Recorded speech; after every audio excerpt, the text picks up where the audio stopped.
ದತ್ತಗುರು ಎಲ್ಲರಿಗೂ ನಮಸ್ಕಾರ. Welcome back to Pathashala academy. So ನಾವು ಇವತ್ತು ಕ್ಲಾಸ್ ನಂಬರ್ 22 ಅಲ್ಲಿ ಏನು ಸ್ಟಡಿ ಮಾಡ್ತಿದ್ವಿ, ಸಂಸತ್ತು ಪಾರ್ಟ್ 5 ಅನ್ನು ಸ್ಟಡಿ ಮಾಡ್ತಿದ್ವಿ. ಇದರಲ್ಲಿ ಏನು ಸಂಸದೀಯ ಸಮಿತಿಗಳ ಬಗ್ಗೆ, ಯಾವುದು ಸಂಸದೀಯ ಸಮಿತಿಗಳ ಬಗ್ಗೆ ಒನ್ ಬೈ ಒನ್ ನೋಡ್ಕೊತ ಹೋಗೋಣ. ಸೊ ಫಸ್ಟ್ ಒನ್ ಯಾವ್ದು ಬರ್ತದ? ಫಸ್ಟ್ ಒನ್ ಬರೋದು ಸಾರ್ವಜನಿಕ ಲೆಕ್ಕ ಪತ್ರಗಳ ಸಮಿತಿ ಬರ್ತದೆ. ಸೊ ಇದು ಸ್ಟಾರ್ಟ್ ಆಗಿದ್ದು ಯಾವಾಗ? 1919 ಭಾರತ ಸರ್ಕಾರ ಕಾಯ್ದೆ ಅಡಿಯಲ್ಲಿಯೇ ಇದು ರೆಡಿ ಆಗಿತ್ತು. 1921 ಇದನ್ನೇನು ಮಾಡಿದರು? ರಚಿಸಿದರು. ಏನು ಮಾಡಿದರು? ರಚಿಸಿದರು. ಅವಾಗಿಂದನೂ ಇದೇನೈತಿ, ನಮ್ಮ ಭಾರತದ ಸಂಸತ್ತಿನೊಳಗೆ ಸಂಸದೀಯ ಸಾರ್ವಜನಿಕ ಲೆಕ್ಕಪತ್ರ ಸಮಿತಿಯು ಐತಿ. ಇದರೊಳಗೆ 22 ಮಂದಿ ಸದಸ್ಯರು ಇರ್ತಾರೆ. 22 ಮಂದಿ ಸದಸ್ಯರು. ಇದರೊಳಗೆ 15 ಜನ ಲೋಕಸಭೆಯಿಂದ, 7 ಜನ ರಾಜ್ಯಸಭೆಯಿಂದ ಇರ್ತಾರೆ. ಆದರೆ ಯಾವುದೇ ಮಂತ್ರಿಗಳು ಇದರ ಸದಸ್ಯ ಆಗೋಂಗಿಲ್ಲ. ಮಂತ್ರಿಗಳಿಗೆ ನೋ ಎಂಟ್ರಿ. ಇನ್ನು ಇವರ ಅಧಿಕಾರಾವಧಿ 1 ವರ್ಷ ಮಾತ್ರ ಇರ್ತೈತಿ. ಹೊಳ್ಳಿ ಪ್ರತಿಯೊಂದು ಪಕ್ಷವು ಈ ಸಮಿತಿಯೊಳಗೆ ಏನು ಮಾಡ್ತಾವೆ? ಪ್ರಾತಿನಿಧ್ಯವನ್ನು ಪಡಿತಾವು. ಪ್ರಾತಿನಿಧ್ಯವನ್ನು ಏನು ಮಾಡ್ತಾವು? ಪಡಿತಾವು. ಹೊಳ್ಳಿ ಏನು ಈ 22 ಜನದೊಳಗೆ ಏನು ಮಾಡ್ತಾರ? ಒಬ್ಬರನ್ನು ಸಭಾಧ್ಯಕ್ಷನಾಗಿ ನೇಮಕ ಮಾಡ್ತಾರ. ಏನು ಮಾಡ್ತಾರ? ಸಭಾಧ್ಯಕ್ಷನಾಗಿ ನೇಮಕ ಮಾಡ್ತಾರ. 1967ಕ್ಕಿಂತ ಮುಂಚೆ ಆಡಳಿತ ಪಕ್ಷದವರು ಏನು ಮಾಡ್ತಿದ್ರು? ಆಡಳಿತ ಪಕ್ಷದವರು ಸಭಾಧ್ಯಕ್ಷ ಹಾಕಿದ್ರು. ಬಟ್ 1967 ನಂತರ ವಿರೋಧ ಪಕ್ಷದವರನ್ನು ಆ ಸಭಾಧ್ಯಕ್ಷನಾಗಿ ಮಾಡುವಂಥ ರೂಢಿಯನ್ನು ತಂದಾರ. ಇದು ಏನು ಮಾಡ್ತತಿ? ಇದು ಸರ್ಕಾರದ ಎಲ್ಲ ಲೆಕ್ಕಪತ್ರಗಳನ್ನು ಏನು ಮಾಡ್ತತಿ? ಎಲ್ಲ ಲೆಕ್ಕಪತ್ರವನ್ನು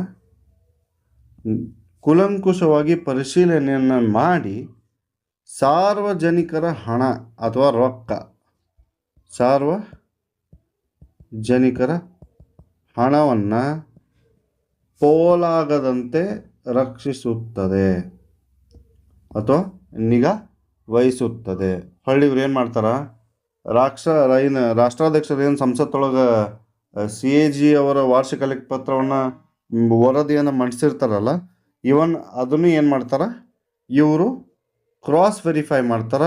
ಅದ ಇವ್ರದ್ದೇನು ಇಂಪಾರ್ಟೆಂಟ್ ವರ್ಕು. ಇದು ಸಮಿತಿ ಅತ್ಯಂತ ಪ್ರಮುಖವಾದ ಸಮಿತಿ. ಇನ್ನು ಎರಡನೇದು ಯಾವುದು? ಅಂದಾಜು ಸಮಿತಿ. ಯಾವುದು? ಅಂದಾಜು ಸಮಿತಿ. ಇದನ್ನು ಮೂಲತಃ 1921 ಸ್ಥಾಯಿ ಹಣಕಾಸು ಸಮಿತಿ ಅಂತೂ ನಾವೇನು ಮಾಡಬಹುದು? ಕಾಣಬಹುದು. ಆದರೆ 1950 ಏನು ಹಣಕಾಸು ಮಂತ್ರಿ ಇದ್ರು, ಯಾರು? ಹಣಕಾಸು ಮಂತ್ರಿ ಜಾನ್ ಮಥಾಯಿ. ಇವರ ಶಿಫಾರಸ್ಸಿನ ಮೇಲೆ ಅಂದಾಜು ಸಮಿತಿಯನ್ನು ತಗೊಂಡು ಬಂದರು. ಇದರೊಳಗೆ ಪ್ರೆಸೆಂಟ್ಲಿ 30 ಜನ ಸದಸ್ಯರು ಇರ್ತಾರೆ. ಎಲ್ಲರೂ ಲೋಕಸಭೆಯಿಂದನೇ ಇರ್ತಾರೆ. ರಾಜ್ಯಸಭೆಯಿಂದ ಯಾರು ಇಲ್ಲೇ ಏನು ಪ್ರಾತಿನಿಧ್ಯ ರಾಜ್ಯಸಭೆಗೆ ಇಲ್ಲೇ ಕೊಟ್ಟಿಲ್ಲ. ಇವ್ರದ್ದು ಆ್ಯಸ್ ಯೂಶ್ವಲ್ 1 ವರ್ಷ ಅಧಿಕಾರಾವಧಿ ಇರ್ತೈತಿ. ಯಾವುದೇ ಮಂತ್ರಿ ಇದಕ್ಕೆ ಏನು ಸದಸ್ಯನಾಗುವಂಥ ಇದು ಏನು ಪರ್ಮಿಷನ್ ಇರೋಂಗಿಲ್ಲ. ಈ 30 ಮಂದಿ ಒಳಗೆ ಯಾರನ್ನಾದರೂ ಒಬ್ಬರನ್ನ ಏನು ಮಾಡ್ತಾರೆ? ಅಧ್ಯಕ್ಷನನ್ನಾಗಿ ಮಾಡ್ತಾರೆ ಇವರು. ಸೊ ಇವ್ರು ಏನು ಮಾಡ್ತಾರ? ಇದೇನು ಅಂದಾಜು ಪಟ್ಟಿ ಅಥವಾ ಇದು ಬಜೆಟ್ ಒಳಗೆ ಇರ್ತೈತಲ್ಲ, ಅದರೊಳಗಿನ ಅಂದಾಜುಗಳನ್ನು ಇವ್ರೇನು ಮಾಡ್ತಾರೆ? ಕ್ರಾಸ್ ವೆರಿಫೈ ಮಾಡ್ತಾರೆ. ಹೊಳ್ಳಿ ಪಬ್ಲಿಕ್ ಎಕ್ಸ್ಪೆಂಡಿಚರ್ ಅಥವಾ ಸಾರ್ವಜನಿಕ ವೆಚ್ಚವನ್ನು ಮಿತವ್ಯಯದಲ್ಲಿ ಸಾಧಿಸಬೇಕು ಅನ್ನೋದು ಇವ್ರ ಮೋಟೋ, ಈ ಸಮಿತಿಯ ಮೋಟೋನ ಅದು ಆಗಿರ್ತೈತಿ. ಅದ್ರ ಸಂಬಂಧಪಟ್ಟಂಗೆ ಇವ್ರೇನು ಮಾಡ್ತಾರೆ? ಸಲಹೆಗಳು ಮತ್ತು ಸೂಚನೆಗಳನ್ನು ನೀಡ್ತಾರ. ಆದ್ದರಿಂದ ಇವ್ರು ಏನಂತ ಕರೀತಾರ? ಅಂದಾಜು ಸಮಿತಿಯನ್ನು ಮಿತವ್ಯಯ ಸಮಿತಿ ಅಂತೂ ಸಹ ಕರೀತಾರ. ಇವ್ರಿಗೇನಂತ ಇನ್ನೊಂದು ಹೆಸರು? ಮಿತವ್ಯಯ ಸಮಿತಿ. ಇನ್ನು ಥರ್ಡ್ ಒನ್, ಇನ್ನು ಸಾರ್ವಜನಿಕ ಉದ್ದಿಮೆ ಅಥವಾ ಉದ್ದಿಮೆಗಳ ಸಮಿತಿ. ಇಲ್ಲೂ 22 ಜನ ಇರ್ತಾರೆ. ಅದರೊಳಗೆ 15 ಜನ ಲೋಕಸಭೆ, 7 ಜನ ರಾಜ್ಯಸಭೆ. ಆ್ಯಸ್ ಯೂಶ್ವಲ್ ಒಬ್ಬರು ಯಾರಾದರೂ ಒಬ್ಬರು ಅಧ್ಯಕ್ಷನ್ ಮಾಡ್ಕೊತಾರ. ಆದ್ರೆ ಇವ್ರದ್ದು 1 ವರ್ಷ ಟೈಮ್ ಇರ್ತೈತಿ. ಬಟ್ ಇಲ್ಲಿ ಆ್ಯಸ್ ಯೂಶ್ವಲ್ ಮಂತ್ರಿಗಳು ಇದ್ರೊಳಗೆ ಪಾರ್ಟಿಸಿಪೇಟನ್ನು ಮಾಡಕ್ಕೊಳ್ಳಾರ, ಸದಸ್ಯತ್ವವನ್ನು ತೊಗೊಳಕ್ಕೆ ಬರೋದಿಲ್ಲ. ಇವ್ರ ಮೇಜರ್ ವರ್ಕ್ ಏನಪ್ಪ ಅಂತಂದ್ರೆ ಇವ್ರು ಏನು ಮಾಡ್ತಾರ, ಸಾರ್ವಜನಿಕ ಉದ್ಯಮಗಳ ದಕ್ಷತೆಯಿಂದ ಸಾರ್ವಜನಿಕ ಉದ್ಯಮಗಳು ದಕ್ಷತೆಯಿಂದ ಮತ್ತು ಮಿತವ್ಯಯ ಅಂದ್ರೆ ಸ್ವಲ್ಪ ಖರ್ಚಿನಾಗ ಕಾರಿಯಾಗಿ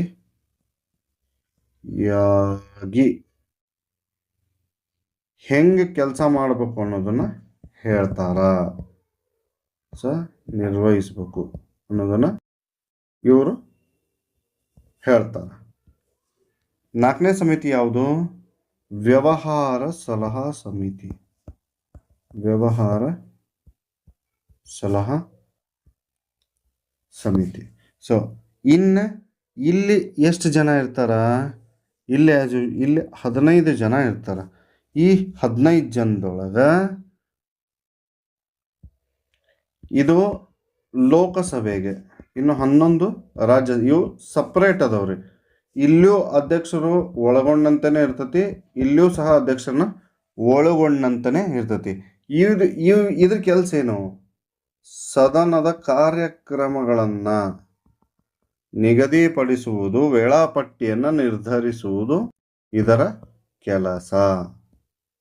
ನೆಕ್ಸ್ಟ್ ಸರ್ಕಾರದ ಭರವಸೆ ಮೇಲಿನ ಸಮಿತಿ ಅಂತ ಕರೀತಾರೆ. ಇನ್ನು ಸರ್ಕಾರದ ಭರವಸೆ ಮೇಲಿನ ಸಮಿತಿ ಅಂತಂದ್ರೆ ಏನು? ಸಿಂಪಲ್ ಆಗಿ ಹೇಳ್ತೀನಿ. ಇದು ಸಹ ಲೋಕಸಭೆ ಮತ್ತು ರಾಜ್ಯಸಭೆ ಸಪರೇಟ್ ಆಗಿ ಐತಿ. ಇಲ್ಲೇ 15 ಮಂದಿಯಿಂದ ಕೂಡಿರ್ತೈತಿ, ಇಲ್ಲೇ 10 ಮಂದಿಯಿಂದ ಕೂಡಿರ್ತೈತಿ. ಇದನ್ನ 1953 ರಚಿಸ್ತಾರ.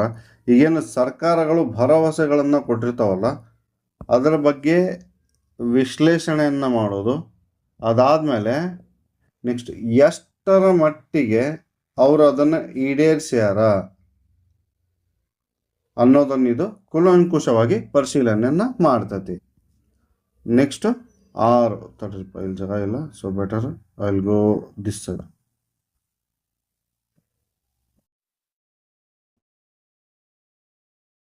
6 ಇದೇನು? ನಿಯೋಜಿತ ಶಾಸನಗಳ ಮೇಲಿನ ಸಮಿತಿ ಅಂತ ಕರೀತಾರೆ. ಸೊ ಈ ಸಮಿತಿ ಏನು ಹೇಳ್ತತಿ? ಈ ಸಮಿತಿ ಹೆಂಗಿರ್ತತಿ? ಲೋಕಸಭೆ ಮತ್ತು ರಾಜ್ಯಸಭೆ ಎರಡೂ ಕಡೆ ಡಿಫ್ರೆಂಟ್ ಆಗಿ, ಅಲ್ಲಿ 15 ಜನ, ಇಲ್ಲಿ 15 ಜನ ಇರ್ತಾರ.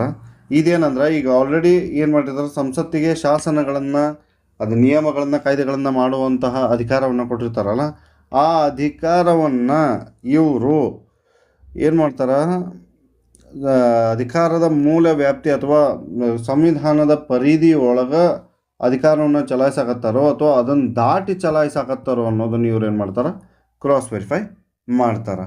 ಇನ್ನು 7ನೇದೇನು? ಪರಿಶಿಷ್ಟ ಜಾತಿ ಮತ್ತು ಪಂಗಡಗಳ ಮೇಲಿನ ಸಮಿತಿ. ಇನ್ನು ಇಲ್ಲಿ ಏನು ಹೇಳ್ತತಿ, ಈ ಸಮಿತಿ ಒಟ್ಟು 30 ಜನರಿಂದ ಕೂಡಿರ್ತೈತೆ. ಅದ್ರಾಗ 20 ಲೋಕಸಭೆ, 10 ರಾಜ್ಯಸಭೆಯಿಂದ ಕೂಡಿರ್ತತಿ. ಇವ್ರು ಏನು ಮಾಡ್ತಾರೆ, ಪರಿಶಿಷ್ಟ ಜಾತಿ ಮತ್ತು ಪರಿಶಿಷ್ಟ ವರ್ಗಗಳ ರಾಷ್ಟ್ರೀಯ ಆಯೋಗಗಳ ವರದಿಗಳನ್ನು ಹೊಳ್ಳಿ ಸಂವಿಧಾನಾತ್ಮಕ ಮತ್ತು ಶಾಸನೀಯ ರಕ್ಷಣೆಗಳು, ಕಲ್ಯಾಣ ಕಾರ್ಯಕ್ರಮಗಳ ಅನುಷ್ಠಾನ ಮುಂತಾದ ಸ್ಪೆಷಲಿ ಫಾರ್ ಪರಿಶಿಷ್ಟ ಜಾತಿ ಮತ್ತು ಪಂಗಡಗಳ ವರ್ಗಗಳ ಕಲ್ಯಾಣದ ಸಂಬಂಧ ಏನು ಎಲ್ಲ ಕೆಲಸ ಮಾಡಿರ್ತಾರಲ್ಲ, ಅದನ್ನು ಇವರು ಪರಿಶೀಲನೆಯನ್ನು ಮಾಡ್ತಾರೆ. ಇನ್ನು 8ನೇದಾಗಿ ಗೈರು ಹಾಜರಿ ಸಮಿತಿ ಬರ್ತತಿ. ಗೈರು ಹಾಜರಿ ಸಮಿತಿ ಇದ್ರ ಬಗ್ಗೆ ನಾ ಏನು ಎಕ್ಸ್ಪ್ಲೇನ್ ಮಾಡ್ಕೊಳ್ಬೇಕಾಗಿದ್ದು ಇಲ್ಲ ಅಂತ ಅನ್ಕೊತಾನೆ. ಯಾಕಂದ್ರೆ ಇದು ಏನಿಲ್ಲ, 15 ಸದಸ್ಯರನ್ನು ಒಳಗೊಂಡಿರ್ತತಿ. ಇದು ಲೋಕಸಭೆಯಲ್ಲಿ ಮಾತ್ರ. ಇದಕ್ಕೆ ರಾಜ್ಯಸಭೆಯಲ್ಲಿ ಇಂಥ ಸಮಿತಿಗಳು ಇರುವುದಿಲ್ಲ. ಇದೇನು ಇವರು ಏನು ಲೋಕಸಭೆಯಲ್ಲಿ ಬಿಟ್ಟಿರ್ತಾರಲ್ಲ ಅವರ ರಜೆ ಪತ್ರಗಳು ಹೊಳ್ಳಿ ಅವ್ರು ಯಾಕೆ ಬಂದಿಲ್ಲ, ಇನ್ನೊಂದೇನೈತಿ 60 ದಿನದ ಅಥವಾ ಹೆಚ್ಚು ಕಾಲ ಗೈರು ಹಾಜರು ಯಾರು ಇರ್ತಾರಲ್ಲ ಅವರ ಸದಸ್ಯರ ಪ್ರಕರಣಗಳನ್ನು ಇದೇ ಪರಿಶೀಲಿಸುತ್ತದೆ. ಹೀಗಾಗಿ ಇದು ಒಂದು ಲೆಕ್ಕಕ್ಕೆ ಇಂಪಾರ್ಟೆಂಟ್ ಅಂತೂ ಅಡ್ಡಿ ಇಲ್ಲ. ಇನ್ನು 9ನೇದೇನು, ನಿಯಮಗಳ ಸಮಿತಿ. ಇದು ನಿಯಮಗಳ ಸಮಿತಿ. ಇದು ಆ್ಯಸ್ ಯೂಶುವಲ್ ಲೋಕಸಭೆಯೊಳಗೆ 15 ಮಂದಿ ಇದ್ರೆ ರಾಜ್ಯಸಭೆಯೊಳಗೆ ಇದಕ್ಕೆ 16 ಮಂದಿ ಇರ್ತಾರೆ. ನಿಯಮಗಳನ್ನು ಮಾಡೋದು, ಆ ನಿಯಮಗಳನ್ನು ಬ್ರೇಕ್ ಮಾಡಿದ್ರೆ ಏನೇನು ಅನ್ನೋದ್ರ ಬಗ್ಗೆ ಈ ನಿಯಮಗಳ ಸಮಿತಿ ಹೇಳ್ತತಿ. ಇನ್ನು ಹಕ್ಕು ಬಾಧ್ಯತೆಗಳ ಸಮಿತಿ. ಹಕ್ಕು ಬಾಧ್ಯತೆ ಸಮಿತಿ. ಈ ಸಮಿತಿಯೊಳಗೆ ಲೋಕಸಭೆಯೊಳಗೆ 15 ಜನ, ರಾಜ್ಯಸಭೆಯೊಳಗೆ ಎಷ್ಟು ಜನ? 10 ಜನ ಇರ್ತಾರೆ. ಇದೇನು ಸದನದ ಸದಸ್ಯರ ಹಕ್ಕು ಮತ್ತು ಬಾಧ್ಯತೆಗಳ ಅದರ ಸೌಲಭ್ಯಗಳ ಉಲ್ಲಂಘನೆಗಳನ್ನ ಏನು ಮಾಡಿರ್ತಾರೆ ಆ ಪ್ರಕರಣಗಳನ್ನು ಪರಿಶೀಲಿಸುವುದು ಇದರ ಕರ್ತವ್ಯ ಆಗಿರ್ತತಿ. ಇನ್ನು ನೆಕ್ಸ್ಟು 11ನೇದೇನು, ಸದಸ್ಯರ ವೇತನ ಮತ್ತು ಭತ್ಯೆ ಸಮಿತಿ ಬರ್ತತಿ. ಇದ್ರಾಗ 10 ಮಂದಿ ಲೋಕಸಭೆ, 5 ಮಂದಿ ರಾಜ್ಯಸಭೆಯಿಂದ ಬರ್ತಾರ. ಇನ್ನು 12ನೇದೇನು, ಸದನದ ಸಮಿತಿ ಬರ್ತತಿ. ಇದ್ರೊಳಗೆ ಪರ್ಟಿಕ್ಯುಲರ್ ಆಗಿ ಇಷ್ಟ ಮಂದಿ ಅಂತಿಲ್ಲ, ಬಟ್ ಏನು ಇದು ಸದಸ್ಯರ ವಸತಿ, ಆಹಾರ, ವೈದ್ಯಕೀಯ ಸೌಲಭ್ಯಗಳನ್ನು ನೋಡ್ಕೊತತಿ. ಇನ್ನು 13ನೇದೇನು, ದೂರುಗಳ ಮೇಲಿನ ಸಮಿತಿ. ಯಾವುದು? ದೂರುಗಳ ಮೇಲಿನ ಸಮಿತಿ. ಇಲ್ಲೇ ಏನು ಲೋಕಸಭೆ ಸಪ್ರೇಟಾಗಿ 15 ಜನ, ರಾಜ್ಯಸಭೆ ಸಪ್ರೇಟಾಗಿ 10 ಜನದಿಂದ ಒಳಗೊಂಡತಿ. ಇದೇನು ಸಾರ್ವಜನಿಕ ಮಹತ್ವ ಪಡೆದ ಇಂಪಾರ್ಟೆಂಟ್ ದೂರುಗಳನ್ನು ಇದು ಆಲಿಸ್ತತಿ. ಇನ್ನು ಗ್ರಂಥಾಲಯ ಸಮಿತಿ 14. ಯಾವುದು? ಗ್ರಂಥಾಲಯ ಸಮಿತಿ. ಇದು ಏನಪ್ಪ, ಇದು ಸಂಸತ್ತಿನ ಗ್ರಂಥಾಲಯಗಳನ್ನು ಸೇವೆಗಳನ್ನು ಬಳಸಿಕೊಳ್ಳೋದು ಸದಸ್ಯರಿಗೆ ಹೆಲ್ಪ್ ಮಾಡ್ತತಿ ಅಷ್ಟ. ಇದ್ರಾಗ 9 ಜನ ಇರ್ತಾರೆ. ಅದ್ರಾಗ ಲೋಕಸಭೆಯಿಂದ 6 ಜನ, ರಾಜ್ಯಸಭೆಯಿಂದ 3 ಜನ ಇರ್ತಾರೆ. ಇನ್ನು 15ನೇದೇನು, ನೀತಿ ಸಂಹಿತೆ ಸಮಿತಿ.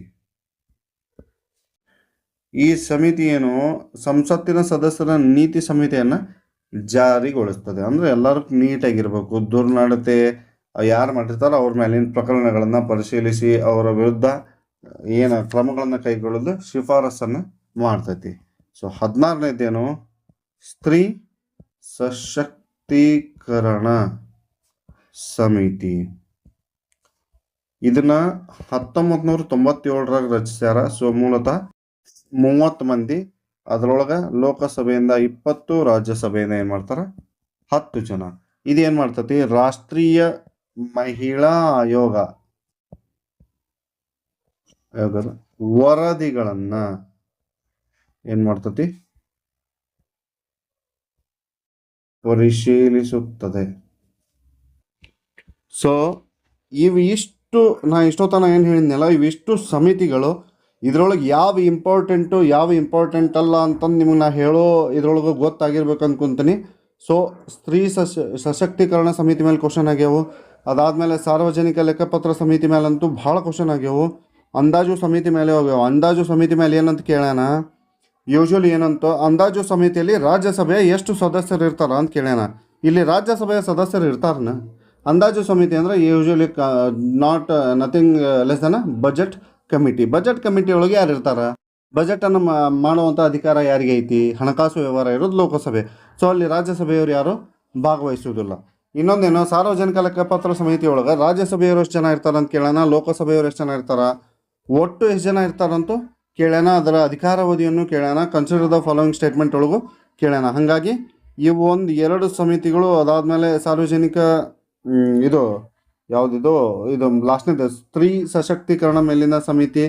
ಕೆಲವೊಂದಿಷ್ಟು ಅನ್ನೋಕ್ಕೇನು ಎಲ್ಲ ನಿಮ್ಗೆ ಗೊತ್ತಿರಬೇಕು, ಯಾಕಂದರೆ you are a competitive student, you should know everything. ಹಾಗಾಗಿ ನಾನು ಎಷ್ಟು ಸಮಿತಿಗಳಿದ್ದು ಅಷ್ಟುಗಳನ್ನು ಹೇಳೀನಿ. ಇನ್ನೇನು ಮಾಡೋಣ, ಇವತ್ತು ಸಂಸತ್ತಿನ ಲಾಸ್ಟ್ ಪಾರ್ಟ್ ಇದು. ಹಾಗಾಗಿ ಮೊದಲು ಫಟಾಫಟ್ ಏನು ಮಾಡೋಣ, ಕ್ವಶನ್ ಆನ್ಸರ್ಸನ್ನು ಡಿಸ್ಕಷನ್ ಮಾಡ್ಕೊತ ಹೋಗ್ಬಿಡೋಣ ಅಂತ. ಸೊ ಈಗ ಫಸ್ಟ್ಗೆ ಕ್ವಶನ್ ಆನ್ಸರ್ಸನ್ನು ಡಿಸ್ಕಷನ್ ಮಾಡೋಣ. ಯಾವುದು? ಸಂಸತ್ತಿನ ಮೇಲೆ. ಸಂಸದೀಯ ವ್ಯವಸ್ಥೆಯಲ್ಲಿ ಕಾರ್ಯಾಂಗವು ಯಾರಿಗೆ ಉತ್ತರದಾಯಿತ್ವ ಅಂತ ಕೇಳ್ಯಾರ. ಅಂದ್ರೆ ಸಂಸದೀಯ ಕಾರ್ಯಾಂಗ ಯಾರಿಗೆ ಉತ್ತರದಾಯಿತ್ವ ಅಂತ ಕೇಳ್ಯಾರ.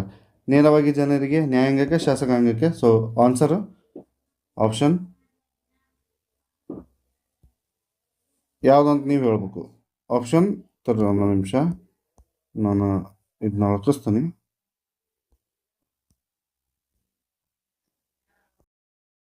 ಆಪ್ಷನ್ ಸಿ ಶಾಸಕಾಂಗಕ್ಕೆ ಉತ್ತರದಾಯಿತ್ವವಾಗಿರ್ತತಿ. ನೆಕ್ಸ್ಟ್, ರಾಷ್ಟ್ರಪತಿಗಳಿಂದ ಕೆಳಗಿನ ಯಾವ ಸಂದರ್ಭಗಳಲ್ಲಿ ಲೋಕಸಭೆ ಹಾಗೂ ರಾಜ್ಯಸಭೆಗಳಿಗೆ ಜಂಟಿ ಅಧಿವೇಶನವನ್ನು ಕರೆಯಲಾಗುತ್ತದೆ ಅಂತ ಕೇಳ್ಯಾರ ಅವರು. ಸೊ ಆಪ್ಷನ್ ಎ, ಲೋಕಸಭಾ ಸದಸ್ಯರು ಹಾಗೂ ರಾಜ್ಯಸಭೆಗಳಿಂದ ಹಣಕಾಸು ಮಸೂದೆಯನ್ನು 2/3 ಬಹುಮತದಿಂದ ಅಂಗೀಕರಿಸಬೇಕಾದಾಗ. ನೆಕ್ಸ್ಟ್, ರಾಷ್ಟ್ರಪತಿಯವರನ್ನು ವಜಾಗೊಳಿಸಬೇಕಾದಾಗ. ನೆಕ್ಸ್ಟ್, ಒಂದು ಸದನದಿಂದ ಮಸೂದೆಯೊಂದು ಅಂಗೀಕೃತಗೊಂಡು ಇನ್ನೊಂದು ಸದನಕ್ಕೆ ಅಂಗೀಕಾರಕ್ಕೆ ಕಳುಹಿಸಿದಾಗ ಆ ಸದನವು ಅದನ್ನು ತಿರಸ್ಕರಿಸಿದರೆ. ಸೊ ಲಾಸ್ಟ್ ಒನ್ ಮೇಲಿನ ಎಲ್ಲವೂ. ಒಂದೇದು ನೆನ್ಪಿಟ್ಕೋರಿ, ಹಣಕಾಸುವನ್ನು ಲೋಕಸಭೆ ಮಾತ್ರ ಮಂಡಿಸ್ತತಿ. ನೆಕ್ಸ್ಟ್, ರಾಷ್ಟ್ರಪತಿಯನ್ನು ವಜಾಗೊಳಿಸಬೇಕಾದಾಗ ಜಂಟಿ ಸಭೆ ಕರೆಯುವ ಅವಶ್ಯಕತೆ ಇಲ್ಲ. ಹಾಗಾಗಿ ಉಳಿದಿದ್ದು ಯಾವುದೋ ಆಪ್ಷನ್ ಸಿ. ನೆಕ್ಸ್ಟ್ ಏನು, ಭಾರತ ಸರ್ಕಾರದ ಮಂತ್ರಿ ಮಂಡಲವು ಕೆಳಗಿನ ಯಾರಿಗೆ ಜವಾಬ್ದಾರಿಯಾಗಿರುತ್ತದೆ? ಯಾರಿಗೆ? ಪ್ರಧಾನಮಂತ್ರಿಗಳಿಗ, ರಾಷ್ಟ್ರಪತಿಗಳಿಗ, ಮುಖ್ಯ ನ್ಯಾಯಾಧೀಶರಿಗೆ ಅಥವಾ ಸಂಸತ್ತಿಗೆ? ನಾವು ಇದನ್ನು ಆ ಕ್ಲಾಸ್ ಸ್ಟಾರ್ಟ್ ಆದಾಗಿಂದ ಸಂಸತ್ತನ್ನು ನೋಡ್ಕೊತ ಬಂದೇವೆ. ಯಾವುದು? ಸಂಸತ್ತಿಗೆ ಜವಾಬ್ದಾರರಾಗಿರ್ತಾರೆ. ಲೋಕಸಭಾ ಸದಸ್ಯನಾಗಲು ಒಬ್ಬ ಅಭ್ಯರ್ಥಿಯು ಕನಿಷ್ಠ ಎಷ್ಟು ವರ್ಷ ವಯಸ್ಸನ್ನು ಹೊಂದಿರಬೇಕು? ಎಷ್ಟು? 25 ವಯಸ್ಸನ್ನು ಹೊಂದಿರಬೇಕು. ಅದ ರಾಜ್ಯಸಭೆ ಅಂತ ಬಂದ್ರೆ 30, ರಾಷ್ಟ್ರಪತಿಗಳು ಅಂತ ಬಂದ್ರೆ ಎಷ್ಟು? 35. ಇನ್ನು ಪಂಚಾಯತಿದು ಹೇಳಿಲ್ಲ. ಇನ್ನು ಪಂಚಾಯತಿ ಮೆಂಬರ್ ಆಗ್ಬೇಕಂದ್ರೆ 21. ಇವು ಇಂಪಾರ್ಟೆಂಟು. ಸೊ ಇವನೊಂಚೂರು ನೆನಪಿಟ್ಕೋರಿ. ನೆಕ್ಸ್ಟ್, ಭಾರತ ಸಂವಿಧಾನದ ಪ್ರಕಾರ ಲೋಕಸಭೆಯ ಅಧಿವೇಶನವನ್ನು ಕಡ್ಡಾಯವಾಗಿ ಸೇರುವುದು ಯಾವಾಗ ಅಂತ ಕೇಳ್ಯಾರವರು. ಪ್ರತಿ ವರ್ಷ 3 ಬಾರಿ, ಅಧಿವೇಶನ ನಡುವೆ 2 ತಿಂಗಳ ಹೆಚ್ಚು ಅಂತರ ಇರಬಾರ್ದು, ಅಥವಾ ವರ್ಷದಲ್ಲಿ 2 ಬಾರಿ 3 ತಿಂಗಳಿಗಿಂತ ಹೆಚ್ಚು ಅಂತರವಿರಬಾರ್ದು, ಅಥವಾ ವರ್ಷದಲ್ಲಿ 2 ಬಾರಿ 4 ತಿಂಗಳಿಗಿಂತ ಹೆಚ್ಚು ಅಂತರವಿರಬಾರ್ದು, ಅಥವಾ ವರ್ಷದಲ್ಲಿ 2 ಬಾರಿ 6 ತಿಂಗಳಿಗಿಂತ ಅಂತರ ಹೆಚ್ಚಿರಬಾರ್ದು. So obviously option 4 is the right answer. Next, ಗರಿಷ್ಠ ಎಷ್ಟು ಅವಧಿಯವರೆಗೆ ಸಂಸತ್ತಿನ ಅಧಿವೇಶನ ಸೇರದೆ ಇರಬಹುದು? ಈಗ ಅಳಿಯ ಅಲ್ಲ, ಮಗಳು ಗಂಡ. ಅದನ್ನ ಆಲ್ರೆಡಿ ಅವರು ಕೊಟ್ಟಾರ. ಸಂಸತ್ತಿನ ಪ್ರತಿ ಸದನದ ಮೊದಲನೇ ಅಧಿವೇಶನ ಸೇರಿದ ದಿನಾಂಕದಂದು, ಮತ್ತು ಇದು ಅಳಿಯ ಅಲ್ಲ, ಮಗಳ ಗಂಡ. ನೆಕ್ಸ್ಟ್, ಲೋಕಸಭೆಯಲ್ಲಿ ಅಂಗೀಕೃತಗೊಂಡ ಹಣಕಾಸು ಮಸೂದೆಯನ್ನು ರಾಜ್ಯಸಭೆಯು ಗರಿಷ್ಠ ಎಷ್ಟು ದಿನಗಳವರೆಗೆ ತಡೆದು ಹಿಡಿಯಬಹುದು? ಇದನ್ನು ನೀವು ಕಮೆಂಟ್ ಹಾಕ್ರಿ, ನಾನು ಹೇಳಲಿದ್ದ ಆನ್ಸರ್. ನೆಕ್ಸ್ಟ್, ಹಣಕಾಸು ಮಸೂದೆಗೆ ಸಂಬಂಧಿಸಿದಂತೆ ರಾಜ್ಯಸಭೆಯ ಅಧಿಕಾರ ಏನೈತಿ? ಇವು ಎರಡನ್ನೂ ನೀವೇ ಹೇಳ್ರಿ, ನಾ ಇವನ್ನ ಆನ್ಸರ್ ಹೇಳುವುದಿಲ್ಲ. ನೀವು ಹೇಳ್ರಿ, ಆಮೇಲೆ ನಾನು ಅದ್ರ ಬಗ್ಗೆ ಆನ್ಸರ್ ಹೇಳ್ತೇನೆ. ನೆಕ್ಸ್ಟ್, ರಾಜ್ಯಸಭಾ ಸದಸ್ಯರ ಅವಧಿ ಎಷ್ಟು ವರ್ಷ? 6 ವರ್ಷ ಇರ್ತೈತಿ. 2 ವರ್ಷಕ್ಕೊಮ್ಮೆ 1/3 ಏನಕ್ಕಾರ ರಿಟೈರ್ಮೆಂಟ್ ಅಕ್ಕಾರ. 5 ವರ್ಷ ಇದು ಯಾವ್ದು? MP MLAಗಳ ಅಧಿಕಾರ. ಇವನ್ನ ಪ್ರೆಸಿಡೆಂಟು, ವೈಸ್ ಪ್ರೆಸಿಡೆಂಟಿಂದು ಅಧಿಕಾರ 5 ವರ್ಷ. 3 ವರ್ಷ ಅಂತ ಯಾವ ಬೇರೆ ನೆಕ್ಸ್ಟ್ ಬರ್ತಾವೆ, ಬಟ್ ಈಗ ಸದ್ಯ ನಾವು ಕಲ್ತಿದ್ರಾಗ ಯಾವುದೂ ಇಲ್ಲ. ನೆಕ್ಸ್ಟ್, ರಾಜ್ಯಸಭೆಯು ಪ್ರತಿ ಎಷ್ಟು? ಅಯ್ಯೋ ಆನ್ಸರ್ ಹೇಳೇಬಿಟ್ಟೆ ನಾನು. ಆಪ್ಷನ್ 2. ನೆಕ್ಸ್ಟ್, ರಾಜ್ಯಸಭೆಯನ್ನು ಸಂಬಂಧಿಸಿದಂತೆ ಈ ಕೆಳಗಿನ ಯಾವ ಹೇಳಿಕೆಗಳು ಕರೆಕ್ಟ್ ಅದಾವು ಹೇಳ್ಬೇಕು ನೀವು. ಸೊ ಒಂದೇದೇನು? 1/3 ಪ್ರತಿ ಸದಸ್ಯರು ಪ್ರತಿ ವರ್ಷಗಳ ನಂತರ, ಅಥವಾ 2/3 ಸದಸ್ಯರು ಪ್ರತಿ ವರ್ಷಗಳ ನಂತರ, 2/3 ಪ್ರತಿ 2 ವರ್ಷಗಳ ನಂತರ, 1/3 ಪ್ರತಿ 2 ವರ್ಷಗಳ ನಂತರ ಅಂತ ಕೊಟ್ಟರು ಅವರು. ಸೊ ಇದು ಆಪ್ಷನ್ ಡಿ ಕರೆಕ್ಟ್. 2/3 ಅಲ್ಲ, 1/3 ಅಂದರೆ ಇದು ಕರೆಕ್ಟ್ ಆಕಿತ್ತು. ನೆಕ್ಸ್ಟ್, ಯಾವ ಸಭೆಯು ಸದಸ್ಯರಲ್ಲದವರಿಂದ ಕೂಡಿದೆ? ಸದಸ್ಯರಲ್ಲದವರಿಂದ ಅಂತ ಕೇಳೋಣವ. ಯಾವುದು? Option A Lok Sabha, option B ರಾಜ್ಯಸಭೆ, ಆಪ್ಷನ್ ಸಿ ವಿಧಾನಸಭೆ, ಆಪ್ಷನ್ ಡಿ ವಿಧಾನ ಪರಿಷತ್ತು. ಇದನ್ನು ಆನ್ಸರ್ ಲೋಕಸಭೆ. ನೆಕ್ಸ್ಟ್, ಕೆಳಗಿನ ಯಾವ ಶಾಸಕಾಂಗದಲ್ಲಿ ಸದಸ್ಯನಲ್ಲದವನು ಕಲಾಪಗಳ ಅಧ್ಯಕ್ಷತೆಯನ್ನು ವಹಿಸಬಹುದು? ಯಾರು? ಯಾವ ಸದಸ್ಯನ ಅಧ್ಯಕ್ಷತೆಯನ್ನು ಯಾರು ವಹಿಸ್ತಾರೆ? ಸಿಂಪಲ್, ಅಳಿಯ ಅಲ್ಲ, ಮಗಳ ಗಂಡ. ಏನು? ಉಪರಾಷ್ಟ್ರಪತಿಗಳು ರಾಜ್ಯಸಭೆಯ ಅಧ್ಯಕ್ಷತೆಯನ್ನು ವಹಿಸ್ತಾರ. ಹೌದಾ? ಅವ್ರು ಎಲೆಕ್ಟೆಡ್ ಮೆಂಬರ ಅಲ್ಲ, ಆದರೂ ಅವರು ಅಧ್ಯಕ್ಷತೆಯನ್ನು ವಹಿಸ್ತಾರೆ. ರಾಜ್ಯಸಭೆಯ ಪ್ರಾತಿನಿಧ್ಯವು ಆಪ್ಷನ್ ಎ ರಾಜ್ಯದ ಜನಸಂಖ್ಯೆ ಪ್ರಮಾಣುಗತವಾಗಿರುವುದು ರಾಜ್ಯದ ಪ್ರದೇಶಕ್ಕೆ ಅಥವಾ ರಾಜ್ಯದ ಗಾತ್ರಕ್ಕೆ ಯಾವುದೂ ಅಲ್ಲ ಅಂತ ಕೊಟ್ಟಾನ. ಸೊ ಆನ್ಸರ್ ಯಾವುದು ಇದಕ್ಕೆ? ರಾಜ್ಯದ ಜನಸಂಖ್ಯೆಯ ಆಧಾರದ ಮೇಲೆ. ನೆಕ್ಸ್ಟ್, ಹೊಂದಿಸಿ ಬರೆಯಿರಿ. ಹೊಂದಿಸಿ ಬರೆದು ಬಿಡ್ರಿ. ಏನು? ಮುಖ್ಯ ಚುನಾವಣಾ ಆಯುಕ್ತರು, ನೆಕ್ಸ್ಟು ಲೋಕಸಭಾ ಸಭಾಪತಿ, ರಾಜ್ಯಸಭೆಯ ಸಭಾಪತಿಗಳು. ಇತ್ತಾಗ ರಾಜ್ಯಸಭಾ ಸದಸ್ಯರಿಂದ ಚುನಾಯಿತ, ರಾಷ್ಟ್ರಪತಿಯಿಂದ ನೇಮಕ, ಲೋಕಸಭಾ ಸದಸ್ಯರಿಂದ ಚುನಾಯಿತ.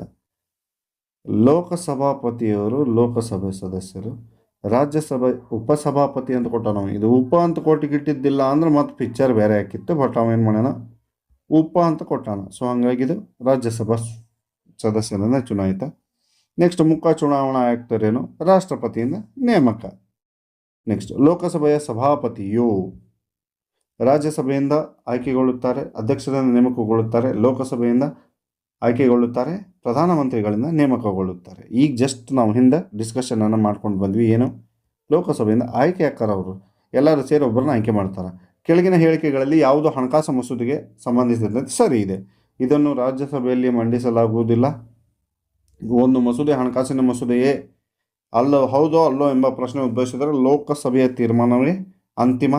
ಒಂದು ಹಣಕಾಸಿನ ಮಸೂದೆಗೆ ಪೂರ್ಣ ಸ್ತಂಭನೆಯ ಸಂದರ್ಭದಲ್ಲಿ ರಾಷ್ಟ್ರಪತಿಗಳು ಸಂಸತ್ತಿನ ಜಂಟಿ ಅಧಿವೇಶನವನ್ನು ಕರೆಯಬಹುದು ಅಥವಾ ರಾಷ್ಟ್ರಪತಿಯ ಶಿಫಾರಸ್ಸಿನ ಹೊರತುಪಡಿಸಿ ಹಣಕಾಸು ಮಸೂದೆಯನ್ನು ಮಂಡಿಸಲಾಗದು. ಸೊ ಇದಕ್ಕೆ ಆನ್ಸರ್ ಯಾವುದು? ಇದನ್ನು ಲೋಕಸಭೆಯಲ್ಲಿ ಮಂಡಿಸಲಾಗುವುದಿಲ್ಲ. ಕರೆಕ್ಟ್. ಅದನ್ನು ಲೋಕಸಭೆಯ ತೀರ್ಮಾನ ಅಂತಿಮ ಅಂತೈತಲ್ಲ, ಅಲ್ಲ, ಸಭಾಪತಿಯ ತೀರ್ಮಾನ ಅಂತಿಮ. ನೆಕ್ಸ್ಟ್, ರಾಷ್ಟ್ರಪತಿಯ ಶಿಫಾರಸ್ಸು ಹೊರತು ಅಂತಲ್ಲ, ಹಣಕಾಸನ್ನು ನಾವು ಮಂಡಿಸ್ಬೇಕಂತ ಲೋಕಸಭೆ ಫಸ್ಟ್ ರಾಷ್ಟ್ರಪತಿ ಕಳಿಸ್ಬಿಟ್ಟಿರ್ತತಿ. ಅವರು ಅದನ್ನು ಒಪ್ಪಿಕೊಳ್ಳಲೇಬೇಕು. ಹಾಗಾಗಿ ಲೋಕಸಭೆ ಏನು ಮಾಡ್ತತಿ? ಶಿಫಾರಸು ಮಾಡ್ತತಿ, ರಾಷ್ಟ್ರಪತಿಯವರಲ್ಲ. ಇನ್ನೊಂದು, ಹಣಕಾಸಿನ ವಿಷಯದೊಳಗೆ ಜಂಟಿ ಅಧಿವೇಶನವನ್ನು ಕರೀಲಿಕ್ಕೆ ಬರುವುದಿಲ್ಲ. ಹಾಗಾಗಿ ಒಂದೇದು ಮಾತ್ರ ರೈಟ್ ಆನ್ಸರು. ನಾವು ಇನ್ನು ಕೆಳಗೆ ಇನ್ನೊಂದು ಯಾವ್ದು ರೈತ ಇಲ್ಲಲ್ಲ, ರೈಟ್. ನೆಕ್ಸ್ಟ್, ಕೊಟ್ಟಿರುವ ಯಾವ ಹೇಳಿಕೆ ಸರಿ ಐತಿ? ರಾಜ್ಯಸಭೆಯಲ್ಲಿ ಮಾತ್ರ ನಾಮಕರಣಗೊಂಡ ಸದಸ್ಯರು ಇರುತ್ತಾರೆ, ಲೋಕಸಭೆಯಲ್ಲಿ ಅಲ್ಲ. ರಾಜ್ಯಸಭೆಗೆ ಇಬ್ಬರು ಆಂಗ್ಲ ಇಂಡಿಯನ್ ನೇಮಕ ಮಾಡುವ ಅವಕಾಶ ಸಂವಿಧಾನದಲ್ಲಿಲ್ಲ. ನಾಮಾಂಕಿತ ಸದಸ್ಯನನ್ನು ಕೇಂದ್ರ ಮಂತ್ರಿಯನ್ನಾಗಿ ಮಾಡಲು ಸಂವಿಧಾನದಲ್ಲಿ ಯಾವುದೇ ತಡೆ ಇಲ್ಲ. ನೆಕ್ಸ್ಟ್, ನಾಮಾಂಕಿತ ಸಂಸದ ರಾಷ್ಟ್ರಪತಿ ಹಾಗೂ ಉಪರಾಷ್ಟ್ರಪತಿ ಎರಡೂ ಚುನಾವಣೆಗಳಲ್ಲೂ ಮತ ಹಾಕಬಹುದು. So the right answer is ಕೇಂದ್ರ ಮಂತ್ರಿಯನ್ನಾಗಿ ಮಾಡಲು ಸಂವಿಧಾನದಲ್ಲಿ ಯಾವುದೇ ತಡೆ ಇಲ್ಲ, ರಿಸ್ಟ್ರಿಕ್ಷನ್ಸ್ ಇಲ್ಲ. ಲೋಕಸಭಾ ಅವಧಿಯನ್ನು ಸಾಮಾನ್ಯ ಅವಧಿ 5 ವರ್ಷಗಳಿಗೂ ಮೀರಿ ವಿಸ್ತರಿಸುವುದು ಯಾವಾಗ ಅಂತ ಕೇಳ್ಯಾರ ಇವರು. ನಾನು ನಿಮ್ಗೆ ಅದನ್ನ ಹೇಳಿನಿ. ರಾಷ್ಟ್ರೀಯ ತುರ್ತು ಪರಿಸ್ಥಿತಿ ಇದ್ದಾಗ ಮಾತ್ರ 1 ವರ್ಷ ಏನು ಮಾಡಬಹುದು? ಮುಂದೂಡಬಹುದು. ಲೋಕಸಭೆಯ ಅಧಿಕಾರಾವಧಿ 5 ವರ್ಷ. ಸಂಸತ್ತು ಲೋಕಸಭೆ ಅವಧಿಯನ್ನು ರಾಷ್ಟ್ರೀಯ ತುರ್ತು ಪರಿಸ್ಥಿತಿಯಲ್ಲಿ ಮೊದಲ ಬಾರಿಗೆ ಎಷ್ಟು ತಿಂಗಳು ಮುಂದೂಡಬಹುದು ಅಂತ ಕೇಳ್ಯಾರ ಇವರು. ತಿಂಗಳು ಅಲ್ಲ, 1 ವರ್ಷ. ಜಸ್ಟ್ ಇಲ್ಲಿ ಹೇಳೇನು ನಾನು. ಲೋಕಸಭೆಯ ಅವಧಿ ಯಾವುದೇ ಸಂದರ್ಭದಲ್ಲಿ ವಿಸ್ತರಿಸಲು ಸಾಧ್ಯವಿಲ್ಲ. ಒಂದು ಸಮಯ 6 ತಿಂಗಳ ಒಳಗೆ ಅಥವಾ ತುರ್ತು ಘೋಷಣೆ ಸಂದರ್ಭದಲ್ಲಿ ಒಂದೇ ಬಾರಿಗೆ 1 ವರ್ಷ. ತುರ್ತು ಘೋಷಣೆಯ ಸಂದರ್ಭದಲ್ಲಿ ಈಗ ಜಸ್ಟ್ ಡಿಸ್ಕಷನ್ ಮಾಡಿದಾಗ 1 ವರ್ಷ, ಅದು ರಾಷ್ಟ್ರೀಯ ತುರ್ತು ಪರಿಸ್ಥಿತಿ ಇದ್ದಾಗ ಮಾತ್ರ. ಡೈರೆಕ್ಟ್ ನಮ್ಮ ಬ್ಯಾಕ್ ಪೇಜಿಗೆ ಬಂದ್ಬಿಡೋದು. ಇದಾಗಿತ್ತು ನಮ್ಮ ಇಂದಿನ ಕ್ಲಾಸು ಪಾಠಶಾಲಾ ಅಕಾಡೆಮಿ ಕಡೆಯಿಂದ. ಸಂಸತ್ತು ಅನ್ನೋದನ್ನು ನಾವೇನು ಮಾಡಿದ್ವಿ? ಪೂರಾ ಕ್ಲಿಯರ್ ಮಾಡಿದ್ವಿ. I hope you understand better ಅಂತ ತಿಳ್ಕೊಳ್ತಾ, ನಮ್ಮ ವಿಡಿಯೋ ಇಷ್ಟ ಆಗಿದ್ರೆ ದಯವಿಟ್ಟು ಲೈಕ್, ಶೇರು, ಸಬ್ಸ್ಕ್ರೈಬ್ ಅಂತ ಏನೇನೋ ಅಂತಾರೆ ಅದನ್ನ ಒಂಚೂರು ಮಾಡಿ. ಹಂಗೆ ಬಾಜುಕೊಂದು ಗಂಟೆ ಕಟ್ಟೇವಿ, ಆ ಗಂಟೆ ಹೊಡ್ರಿ ಯೂಟ್ಯೂಬ್ನಾಗ. ಅಂದ್ರೆ ನಮ್ಮ ನೆಕ್ಸ್ಟ್ ವಿಡಿಯೋ ನೋಟಿಫಿಕೇಷನ್ಸ್ ಇದೆ ನಿಮ್ಮ ಮೊಬೈಲಿಗೆ ಬರ್ತಾವೆ ಅಂತ ಹೇಳ್ತಾ, ಮತ್ತು ಯಾರಿಗೆ ಕಲಿಯೋ ಇಂಟ್ರೆಸ್ಟ್ ಅದ ಕಾನ್ಸ್ಟಿಟ್ಯೂಷನನ್ನು, ಸೊ ಅವರಿಗೆ ಪಾಠಶಾಲಾ ಅಕಾಡೆಮಿಯನ್ನು ಶೇರ್ ಮಾಡಿರಿ ಅಂತ ಹೇಳ್ತಾ, ಎಲ್ಲರಿಗೂ ದತ್ತಗುರು ನಮಸ್ತೆ.